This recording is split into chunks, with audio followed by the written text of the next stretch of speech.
কি অপরাধ আমার বেগম আম্মা করেছে, আর তার হাতে শৃঙ্খল পরিয়ে নিয়েছে তাহলে কাজের ঘরে এই কাজ তো আমি পারবো না জনাব, আমাকে মারতে হলো। তুমি হয়েছ হুকুমের গোলাম, যখন যা হুকুমে করবো সেই হুকুমে তোমাকে পালন করতে আমি তোমাকে হুকুমে বেগমকে নিয়ে যাও রেখে আমি আপনার আদেশে হাজার হাজার লোককে হত্যা করেছে, আমার প্রাণ দেখে রয়েছিলাম আপনার আদেশ আমি হাজার হাজার লোককে মনোভাব দিয়েছে, আমার প্রাণ দেখে রয়েছিলাম বেগম আম্মার মনোভাবের কথা শোনার সঙ্গে সঙ্গে একাই ভেঙে চোখে হয়ে যাচ্ছে পায়ে ভেঙে আসছে এই কাজ করতে আমি পারবো না।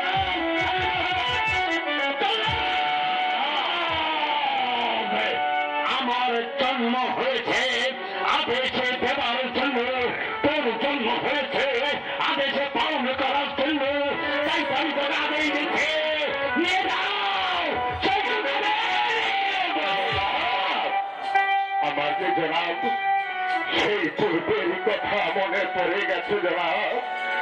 শিশুবেলা এক মুষ্টির জন্য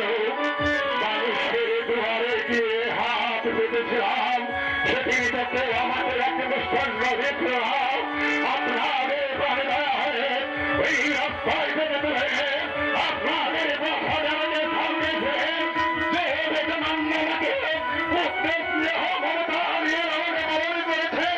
আমি কেমন করে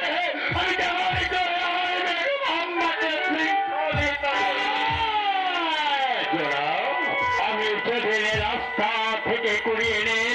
আমি বেগমের কাছে দিয়েছিলাম, বেগমের সাহেব তোমাকে খাওয়িয়ে তোমাকে পড়িয়ে বড় করে তুলেছে, সেদিন তুমি বড় হয়েছ তোমার হাতে হাতিয়ার তুলে দিয়েছে, ওই হাতিয়ার হাতে নিয়ে খুদার নামে শপথ করে বলেছিলে আমি যখন যে আদেশ করবে সেই আদেশ তুমি পালন করবে, আজ আমি তোমাকে আদেশ দিচ্ছি বেগমকে নিয়ে যাও।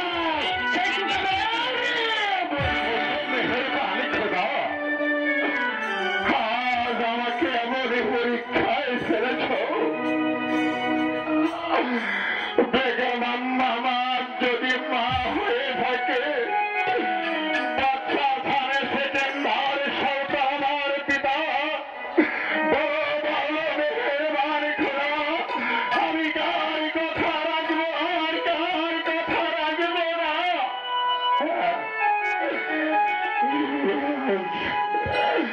আমি তাই করবো জনাব, আমি খোদারে আমি শপথ করে যে সর্বনাশা খরচ আমার হাতে তুলে দিয়েছেন সেই খরচ আমি আজ আপনার সম্মুখে আমি দিয়েছি, জনাব এইটা আমি আপনার সম্মুখে আমার সেই খরচ আমি তুলে দিয়েছি, আমি পারবো। আপনি যখন আমার বেগম আম্মাকে নিয়ে 20 বছর গিয়ে বাস করেছেন, তার প্রতি যখন আপনার এত কোনো মায়া হয়নি, আর আমি তো অন্য ভেতরভুক্ত কর্মচারী খাবো, আমি কেন মায়া করবো? এইটা আমি আপনার সর্বপদে আমার বেগম আম্মাকে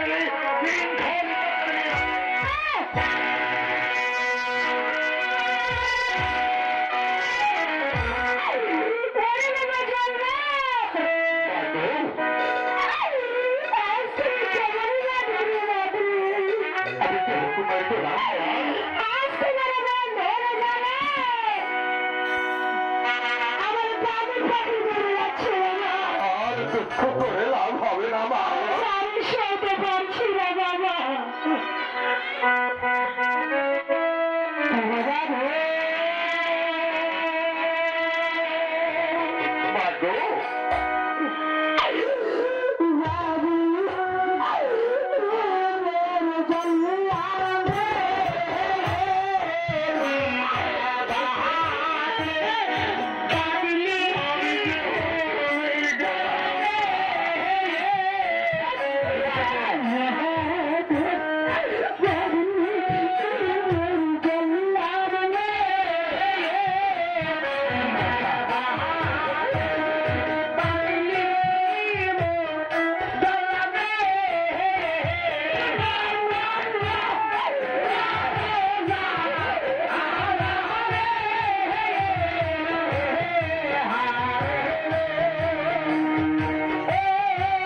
মুজিব